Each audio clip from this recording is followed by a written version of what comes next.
قربانی یہ اسلام کی ایک عبادت ہے، جس طرح اور بہت ساری عبادتیں ہیں۔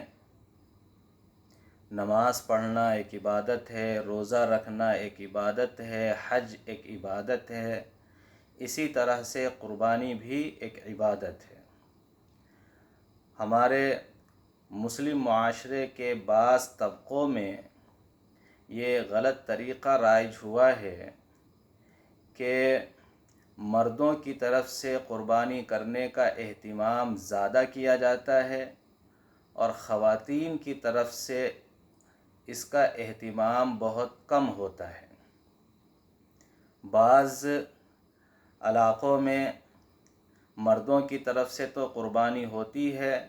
لیکن خواتین کی طرف سے بہت کم قربانی کی جاتی ہے۔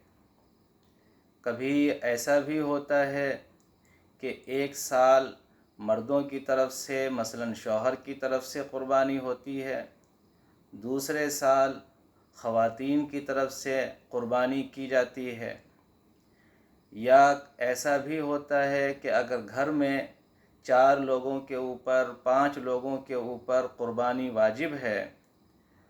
لیکن سب کی طرف سے قربانی نہیں کی جاتی، بلکہ ایک آدمی کی طرف سے یا 2 آدمی کی طرف سے قربانی کی جاتی ہے، یہ جتنی بھی صورتیں ہیں یہ سب کی سب غلط ہیں۔ قربانی میں اصل یہ ہے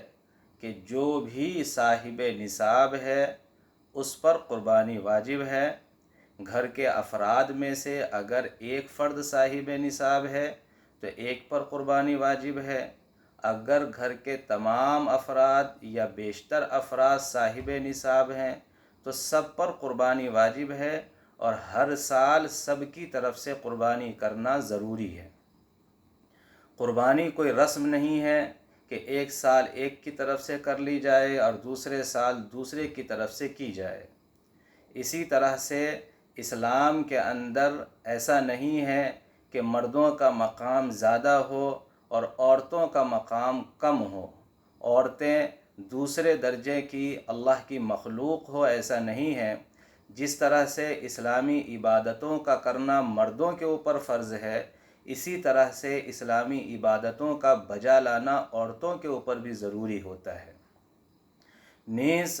قربانی کی مشروعیت صرف گوشت کھانے کے لیے نہیں کی گئی ہے، جیسا کہ بعض حضرات کا یہ خیال ہوتا ہے کہ گھر میں اگر 5 لوگوں کے اوپر قربانی واجب ہے، سب کی طرف سے قربانی کریں گے تو اتنے گوشت کا ہم کیا کریں گے، لہذا ایک کی طرف سے یا 2 کی طرف سے قربانی کر لی جائے اور یہ کافی ہے۔ یہ درست نہیں ہے۔ قربانی صرف گوشت کے لیے نہیں ہوتی،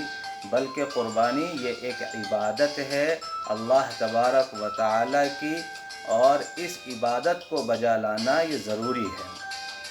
قرآن کریم میں اللہ تبارک و تعالی فرماتے ہیں لَن يَنَالَ اللَّهَ لُحُومُهَا وَلَا دِمَاؤُهَا وَلَكِنْ يَنَالُهُ التَّقْوَى مِنْكُمْ کہ اللہ کے پاس آپ کے ذبح کیے ہوئے جانوروں میں سے نہ ان کا خون پہنچتا ہے اور نہ ہی ان کا گوشت پہنچتا ہے، بلکہ آپ کا تقوی پہنچتا ہے، آپ کی فرما برداری پہنچتی ہے کہ اللہ کے احکام کے حوالے سے آپ کے اندر کتنی سنجیدگی ہے اور کتنا ڈر اور خوف ہے، یہ اور کتنا اخلاص ہے، یہ چیزیں اللہ کے پاس ہماری پہنچتی ہیں۔ لہذا ہمیں اس کا پورا اہتمام کرنا چاہیے کہ جتنے بھی لوگوں پر قربانی واجب ہے ہمارے گھر کے افراد میں سے، چاہے ایک پر ہو یا ایک سے زیادہ پر ہو یا تمام پر ہو، ہر سال ہر ایک کی طرف سے، چاہے مرد ہوں یا خواتین ہوں، ہمیں پابندی کے ساتھ قربانی کرنی چاہیے۔